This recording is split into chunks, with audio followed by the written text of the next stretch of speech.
Today I'm going to be reviewing Batman Arkham Knight for the PC. Now I know before we even get into this review we have to address the negativity and the issues surrounding this game.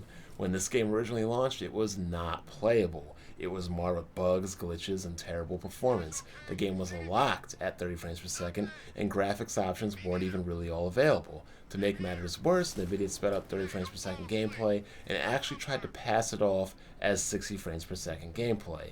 This game was probably one of the most disastrous high-profile AAA launches of any PC game I can remember in recent history. This game came out in such bad condition, in my opinion, it was the sole reason that Steam created the whole refund policy to which people used en masse for Batman Arkham Knight on the PC.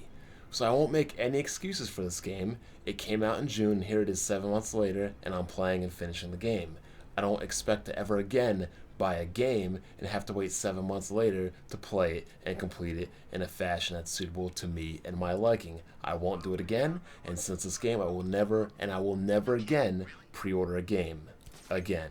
Now, this game in its current form is still far better than the console version, so I don't care what any console fanboy tells you.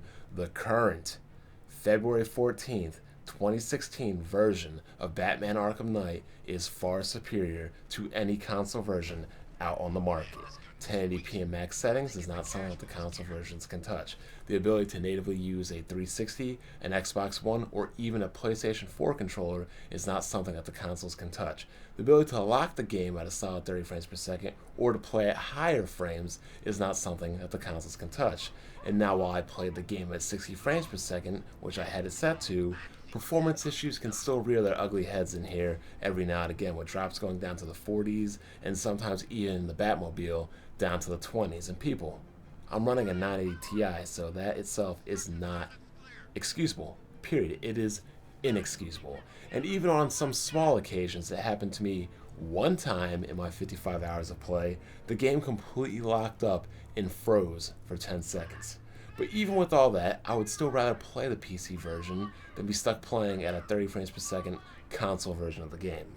So let's talk about the game, and what the first thing I'm going to talk about is the voice acting, which was my biggest point of disappointment in Batman Arkham Origins. I'm sorry, but Kevin Conroy is back, and Kevin Conroy is the one true and only voice of Batman since 1992. And he's back playing Bruce Wayne, and he's back playing Batman. And then you have Mark Hamill, back once again because he lied and said Arkham City was going to be his last, but he's back once again to play the Joker. These guys go together like milk and cereal, like peanut butter and jelly. You'll recognize some other familiar voices like Stephen Bloom, who I swear is in every game or animated series related to today, and it's become downright ridiculous. He's the first voice you hear in Arkham Knight. He's one of the first people you hear in Arkham Asylum, and here he plays plenty of characters in Arkham Knight as well. The graphics in the game are very good, from the rain to the effects to the Batmobile to the destruction and the environments and things like that. Even the new suit looks pretty damn sweet itself. It's pretty much an evolution of the prior games, with the only weakness being that there really aren't a lot of anti-aliasing options. The sound is nothing memorable, but it never strays away from the tone of the game. It does get you into the mood and get you into the moments of the confrontations, the Joker scenes, and even the more dramatic tones and scenes of the game. Now, the combat and controls are good, but I just don't think any of the Batman games, especially Arkham Origins, can come close to the precision and the tightness that was Arkham City. I like the tag moves and the dual fighting and fighting with two characters, but it's how Batman can literally fly from one end of the screen to the other that can kind of bother me and take me out of the game sometimes. Now, you have to use your normal Arkham moves, which are your normal Arkham enemies and your normal Arkham gadgets. You get some of the new moves like ejecting from your car, chain lightning with the shotgun, or multiple hits with the batarangs that explode with people on the ground. But there really isn't anything game-changing. I liked how they did the Batmobile combos, which is pretty sweet. Or you can uppercut somebody and the Batmobile shoots a non-lethal round at somebody. But speaking of the Batmobile, my God, we asked for it, people. We asked for the Batmobile, and boy, we definitely got it. Like eggnog, the Batmobile is good, but too much eggnog can make you sick. And at the beginning of the game, at the beginning of Arkham Knight, there are just way too many sequences with the Batmobile. Too many enemies to fight?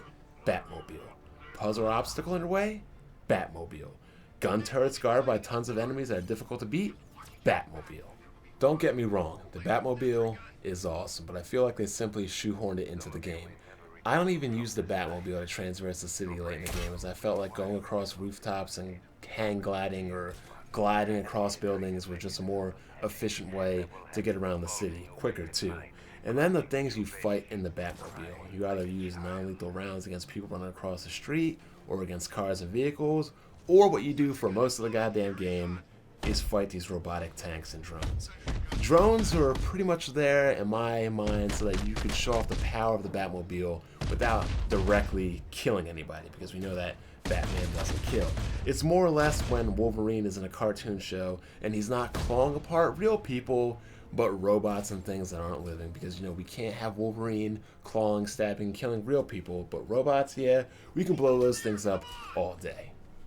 So the plot of the story really isn't too complex, but it does get you into the game, and it takes place a year after Arkham City. The Joker is behind bars, and he's pretty much dead now. They incinerated him in a furnace in the beginning of the game, and Gotham is now enjoying peace with crime in pretty much complete decline. But come Halloween, Scarecrow creates some crazy new fear toxin which forces the city to evacuate. A city of 6 million, which is pretty large. I didn't know that Gotham was that big, but that's pretty damn big. So your main objective is to track down Scarecrow, which to me is a change of pace because Crane usually isn't high on the ladder or top tier when it comes to Batman's rogue gallery. But hey, it's one thing to do that, but another thing to have a mid-tier Batman villain to be the cap off the conclusion of the whole game trilogy. Now along the way, you end up fighting against Scarecrow's hired militia and their army of fighter tank drones I was talking about earlier, and one thing that was strange to me was, where did Crane get all this money to hire such a high-tech army with high-tech gadgets and tanks and things of this nature? And along the way, Oracle gets kidnapped by Scarecrow. Oracle is Barbara Gordon, and Batman gets caught in the blast radius of one of Scarecrow's fear bombs, so he is infected by Scarecrow's fear toxin. Worse is, a flashback reveals that before Joker died, his blood was used to transfuse with people, and a lot of people got infected by his blood, including Batman.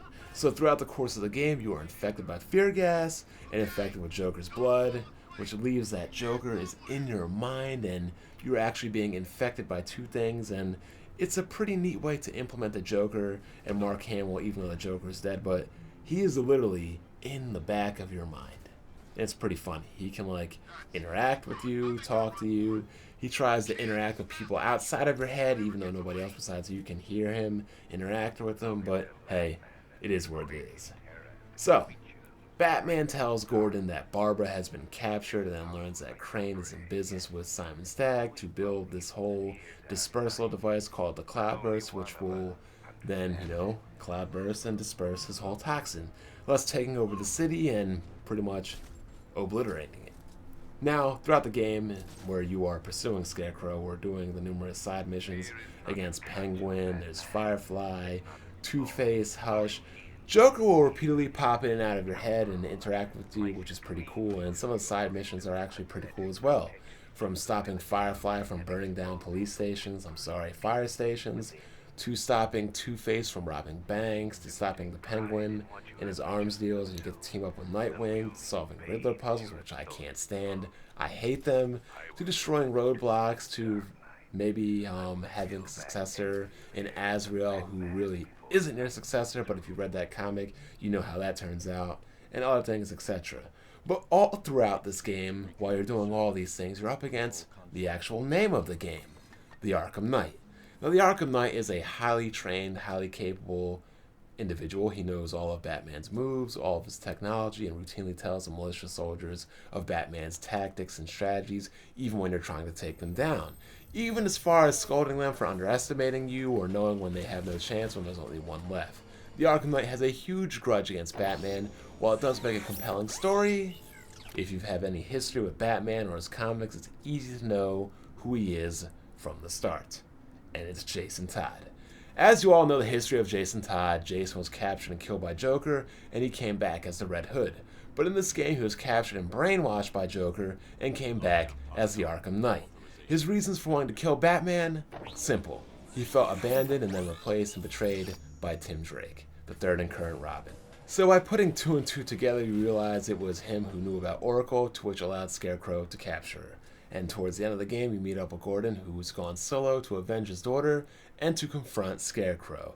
You rescue Barbara, but Scarecrow then kidnaps Tim Drake, who you imprisoned earlier, and Commissioner Gordon also then forces you to go to Arkham Asylum. If that doesn't make sense, basically, you rescue Barbara, but he has Tim Drake and Commissioner Gordon, and then he captures you and forces you to come to Arkham Asylum, which is actually pretty cool because the whole trilogy is going to end where it all began. So you come in strapped down to a gurney, and you are basically unmasked on national television, revealing to the entire world that Batman is in fact Bruce Wayne. And now you're being injected with more fear toxin, and then the mental battle ensues in your mind with you and the Joker, which Batman obviously wins and traps Joker away and locks him away to be forgotten forever, which is obviously Joker's worst fear, to be forgotten forever. The Arkham Knight then crashes the party, frees Batman, and then takes out Scarecrow with his own fear toxin. His own toxin, which I particularly remember in most continuities that Crane is immune to. Then the whole ending comes, which you have to, god damn it, 100% the entire game. Just to, see the entire full complete ending, which I did not do. I just YouTubed it and, put the game down. I have about 86%, but no way am I going through completing all those Riddler challenges and that. I'm not doing it. So Batman activates the Nightfall Protocol, which blows up Wayne Manor with him and Alfred inside it, and they disappear forever. Gordon runs off to become the mayor, and Robin and Oracle get married, which to me is weird because 1, Tim Drake is marrying a paraplegic. 2, Oracle used to date Dick Grayson. And 3, Oracle also used to date Bruce Wayne. I mean, come on now. Talk about keeping it in the family, but hey, it is what it is. But even though after you activate the Nightmare Protocol, why do I keep calling it the Nightmare? The Nightfall Protocol, you can go back into the game and complete and finish all those side missions, and now that the Arkham Knight is defeated, instead of the Arkham Knight, it is now Deathstroke. He is the one that takes place, and so he is now ordering the militia around to fight, combat, and defeat you. So I guess that's a new change in the end of the game, but hey, it is what it is. The fun part about that is now that everybody knows that you're Bruce Wayne, everybody's talking about it like, oh man, we got beat by a rich guy. How this rich guy beat us this whole time? It's not as fun that he's Bruce Wayne, and the whole myth and the legend is kind of, destroyed. But hey, it is what it is. But overall, this game is good and definitely worth buying. It may not have had the best launch, and it may not have been worth buying at first, and it still has a few technical hitches here and there, but for as cheap as this game is right now, it's worth it, whether you buy it on PC or a console.